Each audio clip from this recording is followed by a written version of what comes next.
Did we just get WoW 2.0 just last week? Maybe. I think we did, and we've been memeing it for a very long time, and WoW 2.0 has been kind of like a myth, a legend, a mystery in the ether that might be or might not be, but now we actually see what it could be with the recent release of WoW Remix, with all of the changes that it added to gearing, player power, leveling, dungeons and raids, and all of the content that are a good indication that not only is WoW 2.0 a possibility, you can actually play it today, maybe minus the graphics. Although to be fair, and to address it, just to take it out of the way, the graphics part has been something that people have played with in a lot of engines over the years. I mean, we know all the Unreal Engine changes to World of Warcraft, and they kind of look dope, but I don't think that would be the future of WoW 2.0 either. I think the graphic identity has to remain the same so that the visual representation of WoW is still, I don't really want to say cartoony, but it is kind of cartoony, but it will have to be there. I don't think Unreal Engine is the future.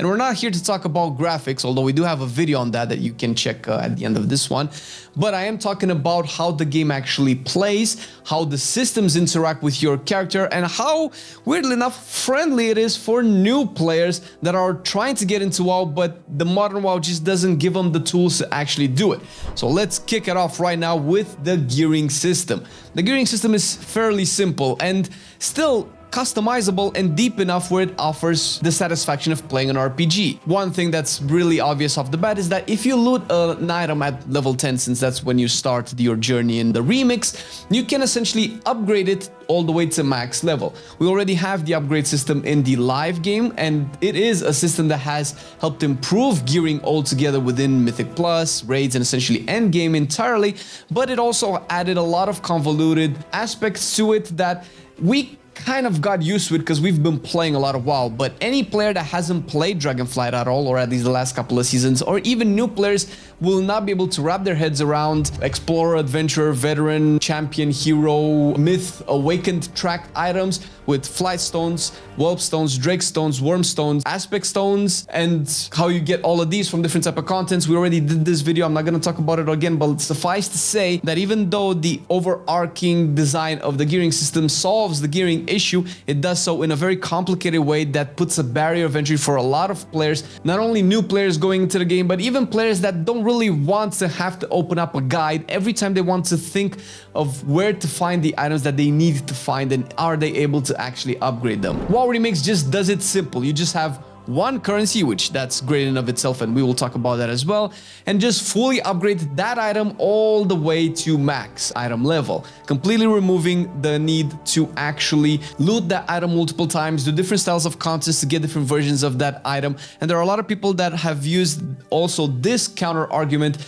to simplifying the gearing upgrade system, is that people don't want non-mythic raiders to get mythic level gear, and you can translate that into dungeons as well. But that's not an actual problem that people actually have a good argument for, because you can just block item levels from being accessible as an upgrade choice based off of if you've cleared the respective difficult content to unlock those upgrade choices, which Remix also does. You cannot actually at level 10 get the max high level gear, you have to level through it. Now, the actual character level being a barrier is something that works for WoW Remix, but we can translate this into modern WoW, where killing 3 bosses of a mythic raid should be able to let you upgrade gear to myth, track, and higher. Although I want to develop this a little bit more throughout the video, I do want to say that the currency as well is so much better to only have one of, which is bronze, that not only is it used to upgrade your gear, to purchase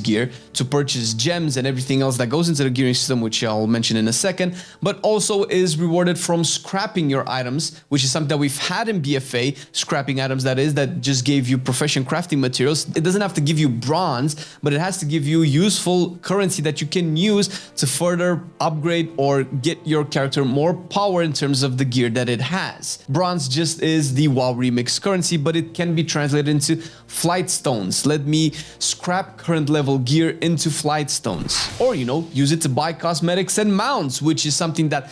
definitely a large part of the player base is aiming to get whenever there's a new event. Look at how many people hated with a passion Plunderstorm to bits and still played it because they wanted the transmog. That's how much people care about cosmetics, and the devs definitely know that, which is why that's the biggest appeal of WoW Remix. Vendors upon vendors upon vendors upon cosmetics and mounts galore. And with the gearing system, we also have the gems that you might have seen and played with already yourself that lets you customize your player power, whether it is through stats, through procs, or special abilities and powers. It just adds a level of gameplay that is very similar and reminiscent of games like Path of Exile, Last Epoch, essentially RPGs that make actually getting gear, upgrading gear, and using gear so much fun that it's the driving force of those specific games. And implementing those in WoW is not only smart, but the future, and the future is here. On top of this, a lot of the good things that WoW 2.0 or Remix, how everybody else is calling it, does really well is actually include elements of why people love the classic version of WoW,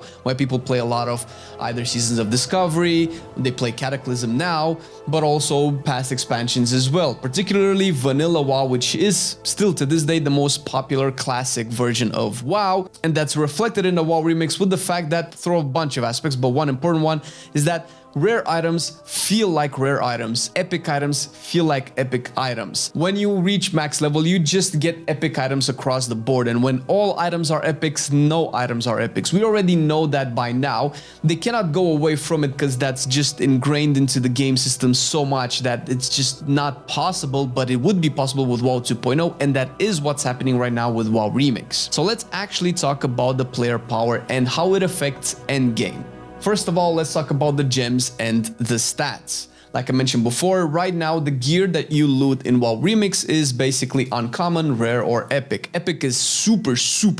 rare, ironically, and some of the epic items are only rewarded through achievements like the trinkets and rings. I'm not saying that that's what we need in WoW 2.0, but what I'm saying is that when you get an epic, you feel epic, and that hasn't been the case for modern WoW. And now each type of item unlocks certain stats. For instance, a green item just gives you stamina and a random secondary or tertiary stat because they mixed up Mastery Haste Crit with also Leech Avoidance and Speed and so on, which is fine. We don't have to have that distinction in real WoW, but the fact that once you get a rare item, it also adds main stat on top of it gives that extra feeling of, oh, this is a way better item instead of just, oh, the color is different. And also Epic just adds more stats on top of it all. And because the game doesn't just flood you with blue items as you level up or epic items as you get max level, just feels so much better. And once you do get these items, all of them have sockets. And we're going to talk about the prismatic sockets, which are used for gems with stats. These are essentially the sources of your crit, your haste, your mastery, your versatility, and you get those gems and you put them into your gear, essentially the gems that you want with the stats that you want, which is basically reforging. Reforging is not something that's new or revolutionary. It's been in the game since Cataclysm. Weirdly enough, with the Cataclysm release, there's a lot of parallels going into the WoW Remix and Cataclysm. Is it a coincidence that Cataclysm, being one of the least popular classic expansions, has been released just before the Mists of Pandaria Remix, which is kind of classic on steroids, just a couple of weeks distance? I don't think so. But I digress. Reforging has been something that players have loved ever since it was introduced. It's been something that players have been asking for ever since they've replaced it with Warforged, Titanforged, and whatever other RNG proc on items we've had in the past, where now we just have item level and upgrades levels. Reforging has been something that just made gearing way better. It's something that makes gearing fun in a lot of other ARPGs, which is the crossover that we're gonna be doing, since WoW is not hiding away from the fact that it is actually taking good things from ARPGs, which is why I'm also using the comparison, particularly from Last Epoch, but not only. The gems with ability powers is also something that Path of Exile has been doing for what, 10 years or maybe more. Not a Path of Exile player, but I did play a little bit with the gems, so that's exactly what's happening right now with WoW Remix. And being able to choose what stats you have is not only good in of itself, but you can also upgrade those gems as you level up and acquire more gems and you combine them. This essentially can be translated into actual retail WoW by you clearing harder and harder content, getting better access to secondary stats. that's essentially expressed in higher item level in the current game, which is a more boring way than simply just putting a gem into the gear. So you have two different styles of getting a better item. Either you just loot the same item with a bigger number on it and yay, that's modern WoW, or you actually have a gem that you interact with. You put in your bags, you take from your bags, you put in your items and you swap them around, you take them out, you put them back in, change stats at your leisure. It's easy to see which one of these two game systems is way more interactive and way more fun. On top of being more fun and still preserving the need to play the game to get more power, it also alleviates a big barrier of frustration of players constantly looting either the bad items with the wrong stats, getting bad RNG, having to reload the item, having to loot it at hero track and then having to reload it at myth track now, and then just upgrade it once again when you can just have the one item and then choose which stats it gets. And even if you play a specific spec that maybe now just wants a little bit more versatility than crit, you can just swap out that crit and put versatility in instead of having to redo that dungeon 10 times or loot that boss 3 more weeks to hopefully get that item again or get a different version of the item that has versatility on it.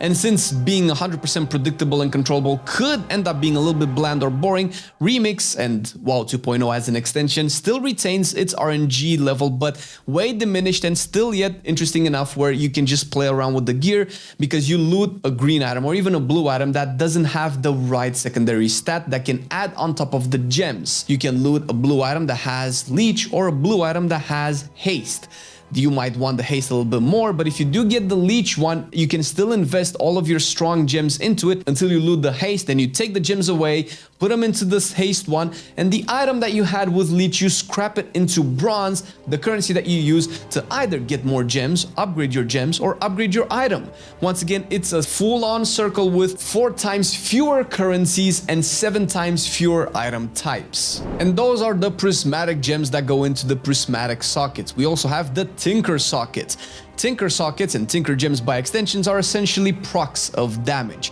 They're overpowered on Remix because they have to be, that's the whole gimmick. They don't have to be in WoW 2.0. You can think of them as corruption powers, you can think of them as Azurites, as legendaries in Shadowlands, as trinkets that we have now that can end up doing a lot of damage. The type of damage that they do and the procs that they give can be adjusted, of course, and remade into actual WoW so they don't feel degenerate, where you don't take healers in your group because you just have 1 or 2 Tinker gems that just heal the entire party or raid enough to not need actual healers, but you can still have a lot of cool procs that essentially can only be found right now in Modern WoW in trinkets and maybe like legendary weapons. The cool part about Remix and what it can be adapted into WoW 2.0 is that you have more options of this. And similar to stat gems, you can just add and subtract them into your gear as you see fit. You can think of them as an extension to the actual class talents, although not really because we will get to that in a minute, but you can think of them as just swapping in trinkets in or out. But instead of having only 2 trinkets that you can play with, which is fun in of itself, you can just have more now. What is it? 10 powers, 10 Tinker gems that we have? We don't have to have 10 fully things, because I know people will take a lot of what I say very literally. It doesn't have to be literally, it's just the essence and the concept of it. You can essentially just have double or triple the amounts of trinkets without actually having double or triple the amounts of trinkets by just having these particular gems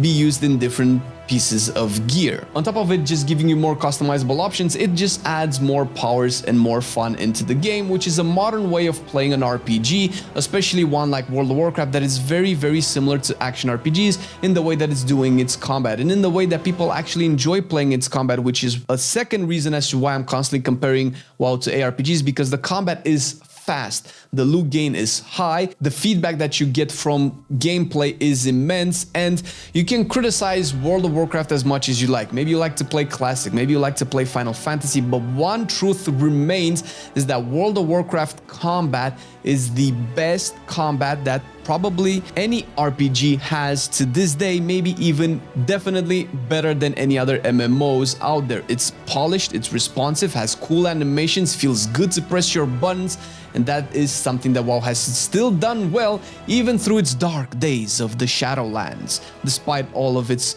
very warranted criticism. And talking about gems being an extension of the talents, the utility gems, which is actually only one that you can have in WoW Remix, has shown a lot of things. First of all, you can socket this into your boots and gain access to an actual existing ability that other classes have, in terms of mostly mobility but also utility. I'm talking about the fact that my Frost Mage has Leap, and I've been playing with Leap for a good amount of time, and I'm also now playing with Soul Shape, but I can also play with another Blink, I can play with the Monk's Roll, and so on and so forth. Obviously, this shouldn't make it into WoW 2.0 because it's silly, it takes away from class identity, but what this actually shows is that classes like Death Knight, who are very slow, can also play with Leap. They don't have to play with Leap, however, they don't have to spend talent points to get mobility, which is something that has hindered class reworks and class designs going into War Within, and have been an issue so far in Shadowlands and also in past expansions, because people have had to choose what utility to get, or worse, in Dragonflight you have to choose between utility and actual damage or healing, which is not a choice that people love to make. One example of this that still remains is Enhancement Shaman, and it's Feral Lunge talent that's still in the spec talent tree, and you don't want to ever pick that talent because you don't have enough damage points to spare to get that particular talent. And externalizing that, breaking it apart from the talent, is the future of WoW 2.0, where now the talents can just be damage or defensives or whatever you want them to be, and then take away the utility at your discretion, because it can be any abilities, you will have full control of it, and you can just put it into gear as a socket. And then as a mage, I can choose if I want to have Blink, or if I want to have Soul Shape, or if I want to have Shimmer or things like that, and instead just delegate talents to pure class power, and then you can take away a barrier of design in terms of making talents work and giving all classes feel good options in the talent, and not have to like, oh, I really want that mobility, but I will lose on damage, so I will take my damage and feel bad about not having Feral Lunge as an enhancement shaman. And this concept can be extended to more than just utility abilities, particularly taking the class design into the future, which is the whole theme of this WoW 2.0 video, and making this talent design way more free in terms of the creative prospects of what classes can do. And since for a long time the devs have had this mentality into their talent design, which I fully support, of giving a player the option to either make their spec simple and maybe not do just as much damage, or adapt more buttons and interactions into their combat, but at the risk of making it more complicated, which is something that we've seen with the Demonology rework, where you can just get the passive Felguard talent in your tree and not have to worry about multiple buttons and interactions between demons. This is something that's still present in WoW Remix, and it can still be something that is adapted into the gems mechanic that WoW 2.0 can have. And the good example for this is the Freedom Gem, which gives you a passive ability to dispel roots from other people with a 45-second cooldown. What does this mean? Well, this means that, let's say you are a Red Paladin, or you are playing with a Red Paladin, and that Red Paladin is a beginner. That Red Paladin doesn't have the mechanical dexterity to actually press freedom in a dungeon whenever a party member gets rooted, or even in a raid, because they are just starting playing the spec. They still need to wrap their heads around the rotation. You can instead have an option to pick this Freedom Gem to have that happen passively every 45 seconds. Thus, providing your group with the utility of a root dispel and not have to actually press it and worry about it, but on a 45-second cooldown, as opposed to the 25-second cooldown that the current Freedom has, but it requires an actual player input, hence rewarding the skill of actually using an extra button to interact with the combat. Again, something very simple that gems can do, which is something that's also evident in the class talents. And we cannot talk about the future of World of Warcraft without talking about the future of Marcelian Online, which is part of why the sponsor of today's video is the Patreon platform that we have and our patrons together. Making these types of videos wouldn't be possible with just relying purely on YouTube as a source of income, so Patreons definitely help in making us able to do videos like this and more in the future. And if you decide to become a part of the team, our Patreon platform with the link down below, patreon.com/marcelianonline, does also have a lot of thank you rewards for all of our patrons that are supporting our content. Thank you. So let's talk about why WoW 2.0 will also be more accessible to new players, and Remix has shown this with the leveling process. This is also something that is very akin to Classic WoW and part of the appeal of Classic WoW and why people love that, and that is leveling is impactful and it's actually worth it because of a few simple things. We've talked already about the gear that you loot, because if you loot an item at level 15, you can use it at level 70 in a max max level raid if you just constantly upgrade it.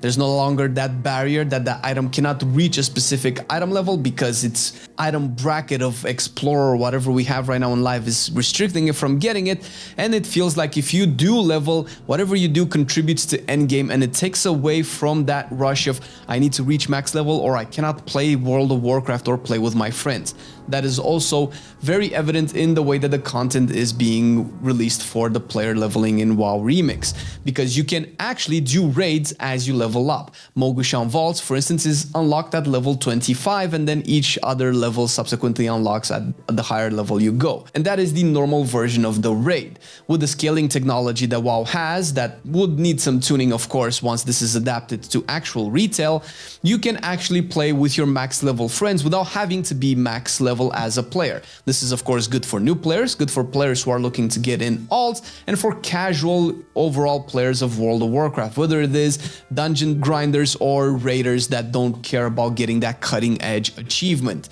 That just opens up the gates for everybody to play all of the content. It doesn't have to be about just getting to max level and nothing until max level matters, because you'll replace everything that your character has at max level, and bringing back the feel of classic WoW where you could just enjoy the whole journey instead of just getting the end game part. And for players that are actually hardcore, in WoW Remix you still have heroic raids, which could be the equivalent of mythic raids right now, where you can only do them at max level, and they reward higher quality gear, higher quality currency in terms of bronze, and more achievements and mounts and things like that. You will still be able to do heroic raids even as a casual player, but you don't feel like you have to rush towards them, or you're not part of the actual community that plays World of Warcraft. And since I kept mentioning the currency as well, I am definitely not a fan of the amount of currency that we've been having in WoW for the past couple of expansions. Completely replaced every other patch with either new versions of the same currencies that we have right now, or completely new currencies, constantly filling a list of 10,000 types of coins and crests and aspects and badges and all of that stuff. Having only one universal currency, which could normally be gold in a game like this, but WoW Remix just does it better with bronze, just gives everybody full freedom of what they want to do in the game and how much they want to do of the said thing. Because if you like to do dungeons, you can just do dungeons, get bronze, and still get gear upgrades and all of the cosmetics. If you want to do raids or scenarios in WoW Remix, you can do that. Or if you just want to farm quests and reputations with open world factions, you can also do that and still acquire bronze to get all of the rewards that you want, instead of what we have right now on live with different types of currencies that drop from different types of content that reward different types of gear that sometimes are not even upgradable with the currency that they also give in the same content. That way, if I am a mythic creator and I get an item from the heroic version of a raid, I don't have to go do dungeons to get the necessary currency to upgrade that to the mythic level that I need for my mythic raiding, or have to redo the mythic raid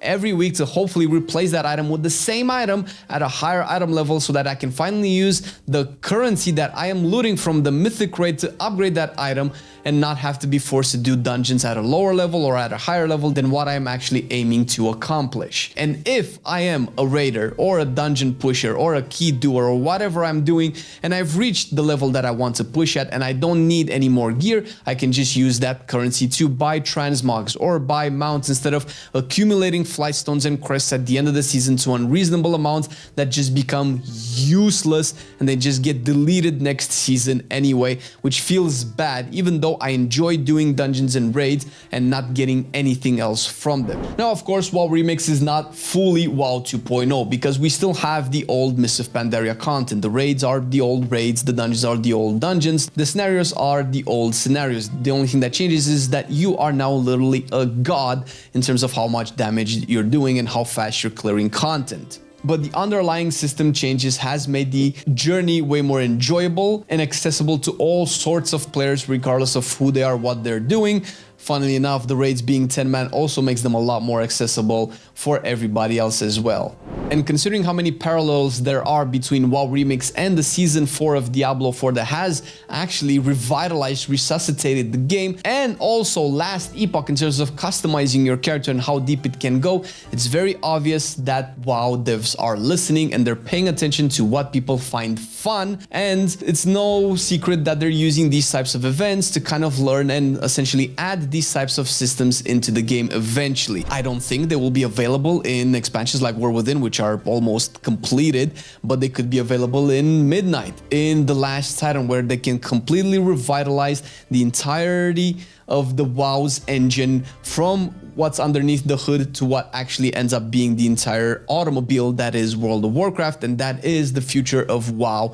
and WoW 2.0 is going to be. And we talked about the graphics part as well. And considering the journey that WoW has had in its graphics, what it could get in WoW 2.0 is incredible. And you can check our video on the evolution of WoW's graphics right here on our channel and take a trip down memory lane and see where it came from and where it is today.